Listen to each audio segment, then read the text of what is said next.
Ratchet & Clank has become one of those rare franchises where I consistently buy new entries on their release date without question, and that's remained true for the latest entry, Ratchet & Clank Rift Apart. Its unique mix of mascot 3D platforming, third-person shooter combat with wacky weapons, and overall humour have consistently appealed to me for years now. As I sit here, having played Rift Apart 3 times now, once naturally, again for challenge mode, and a third time for the footage on screen, I can't help but feel conflicted. I got exactly what I expected from this game. I can't really say it disappointed me, but at the same time, it didn't surprise or wow me either. There wasn't anything that made this Ratchet game the Ratchet game to play. Before we get into why that is, this channel provides no-nonsense video game reviews and top 10s, with a focus on helping you discover more obscure games from past generations. And, Sonic the Hedgehog stuff?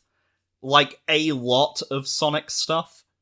If that sounds like your kind of thing, hit that subscribe button and turn on notifications. I recently upgraded my setup to include a 4K capture card, and I'm aiming to hit 5,000 subscribers by Christmas Day 2021. Help me out, and you'll get a continuous stream of great content from an underrated and undiscovered channel. Ratchet & Clank Rift Apart is still fairly new, at least at the time of writing this review, so I'm going to do my best to avoid spoilers. For that reason, most of the footage you'll see here is from the first half of the game. After the 2016 reboot, I was concerned any new games would be set in that new timeline. Thankfully, Ratchet & Clank Rift Apart picks up where the PlayStation 3 titles left off. To very briefly summarise the setup for this game's plot, Clank has rebuilt the Dimensionator, introduced in Tools of Destruction and last seen in Nexus, so that Ratchet, the last Lombax, can find his family. Dr. Nefarious steals the Dimensionator, it gets damaged in the ensuing battle, and our duo become trapped in an alternate dimension where Nefarious is the Emperor. I do have some gripes with this setup. While the previous games are briefly summarised in a parade at the start of the game, Nexus came out in 2013, and Tools of Destruction was released all the way back in 2007. 14 years ago! Look at that. A grey hair. Those games are also trapped on the PlayStation 3, a console that's now officially 2 generations old. Does that make it retro? Because Sony doesn't believe in generations or backwards compatibility. I would say you can at least stream them on PlayStation Now, but Tools of Destruction is weirdly absent from that lineup. My point is that newcomers may feel out of the loop, or like they've missed something important, with no easy way of getting themselves caught up. A problem that's made worse when you consider these games primarily target a teenage audience, some of whom hadn't even been born when Tools of Destruction released. Again, I feel incredibly old now. Of course, we're also back to a world where Ratchet is the last of his kind, despite Ratchet & Clank 2 showing otherwise, and the son of someone important instead of some random nobody mechanic. I could make a whole video about why transitioning Ratchet from an everyman to a special chosen one annoys me, but I have to begrudgingly accept that this retcon has been in place far longer than the original vision was at this point. Finally, Dr. Nefarious, again? Really? I get that the alternate dimension plot sort of requires a familiar villain, and Nefarious is, for some reason, the developers' and fans' favourite, but he is the last guy I wanted to see after the reboot allowed him to upstage, usurp, and undermine Chairman Drek, my personal favourite villain of the series. In fairness, I did enjoy the story overall in spite of my nitpicks, and I do like the new characters it introduced, Rivet and Kit. Rivet is essentially the alternate dimension version of Ratchet. Gameplay-wise, she has the same controls, mechanics, weapons, and moveset. She's a lot of fun. You'll spend about 50% of the game playing as her, and if you think that's token, virtue signaling, or needlessly forcing politics into your video games, this might not be the YouTube channel for you. Regardless of which Lombax you're controlling, you'll be running, jumping, and shooting around 9 planets, and generally having a great time. Insomniac looked at the well-established Ratchet formula and figured, hey, if it ain't broke, don't fix it. I'm glad they took this approach. I have seen Ratchet experiment with new gameplay formulas before, and yeah, no thank you. There are two new tweaks, the first being the titular rifts. These show off the SSD's speeds and can see you transition between multiple levels on the fly. The feature was potentially overhyped and overstated in the adverts leading up to the game's release, though. They're largely reserved for scripted linear set pieces that are honestly very few and far between. There are mini rifts and stages as well.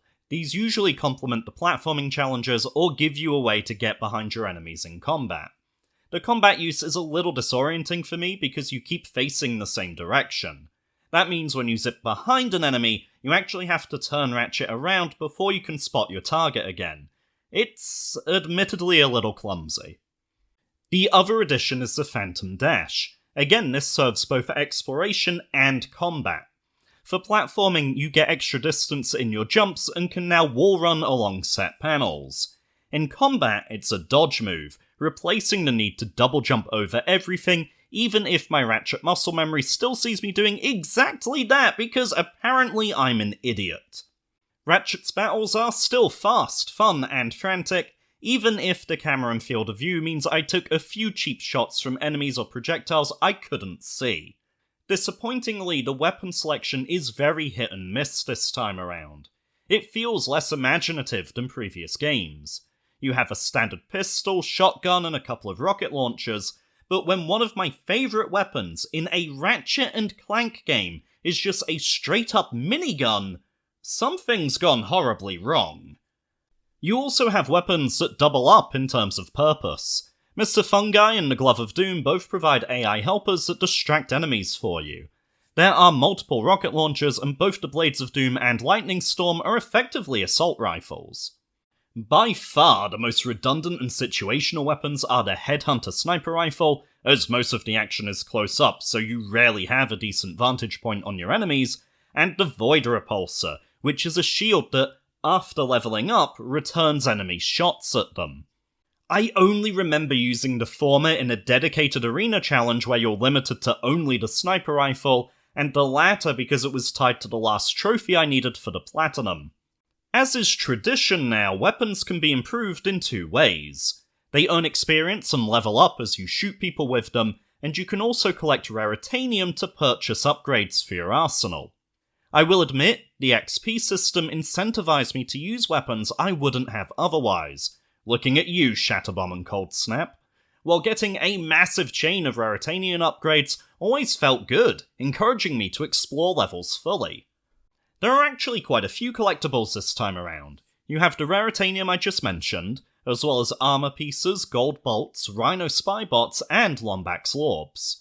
They differ in how frequently you'll find them, Raritanium oddly being the most common despite its name, and which rewards they'll give you.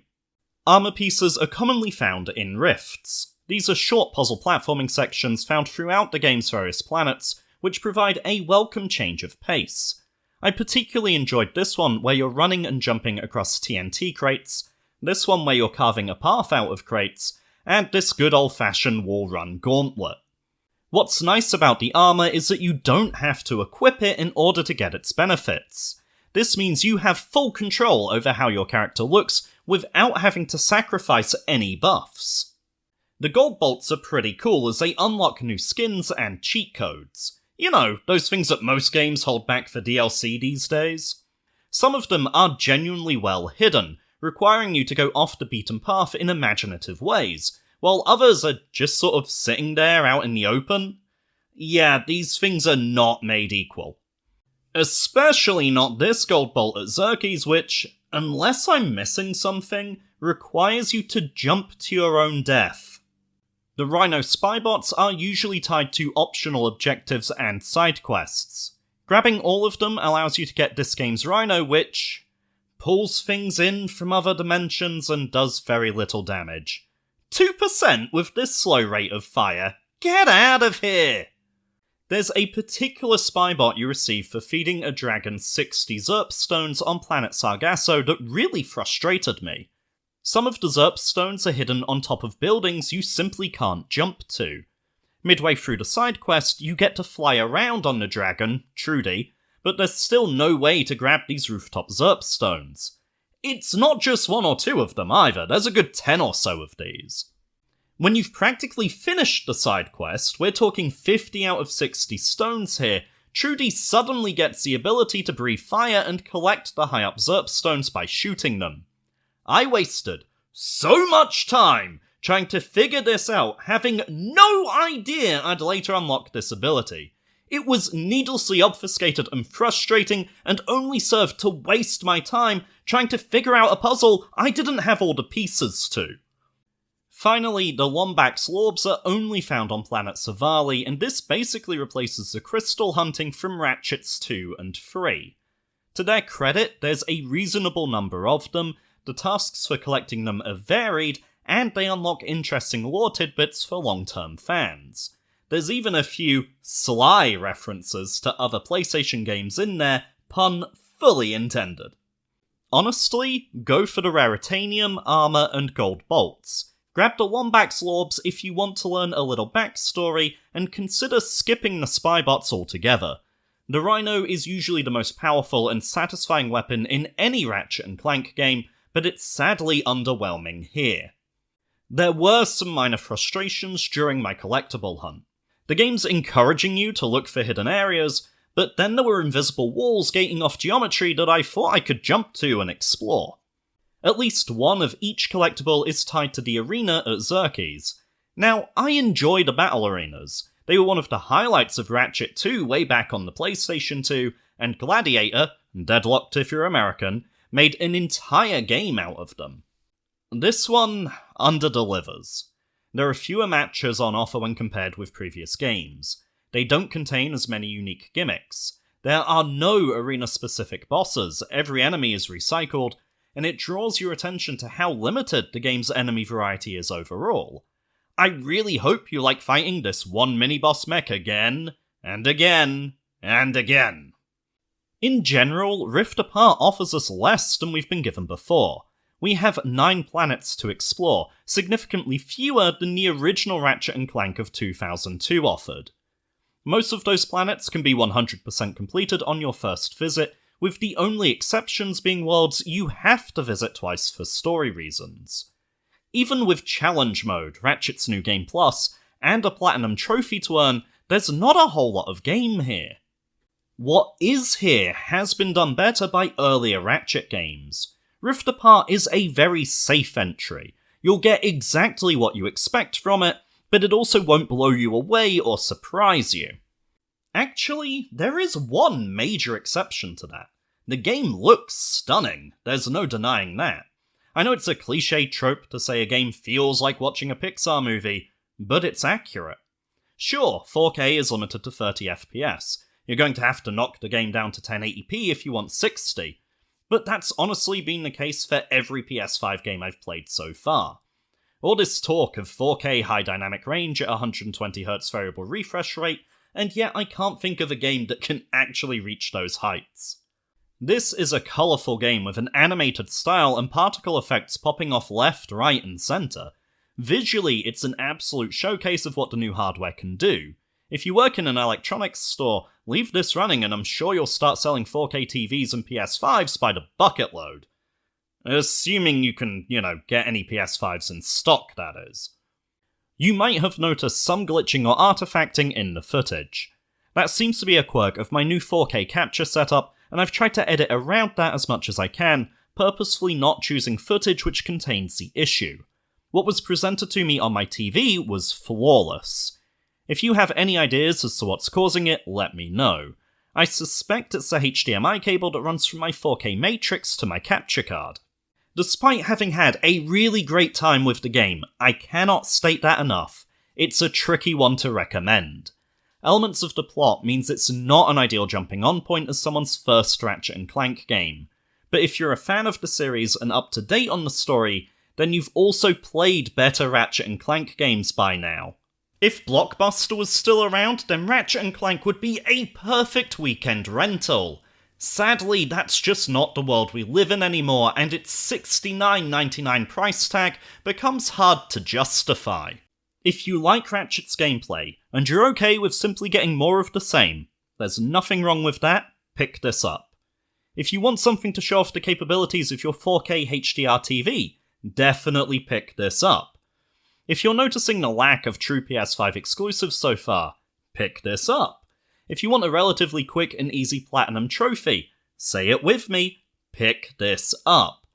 Otherwise, it might be a case of borrowing this one instead of buying it.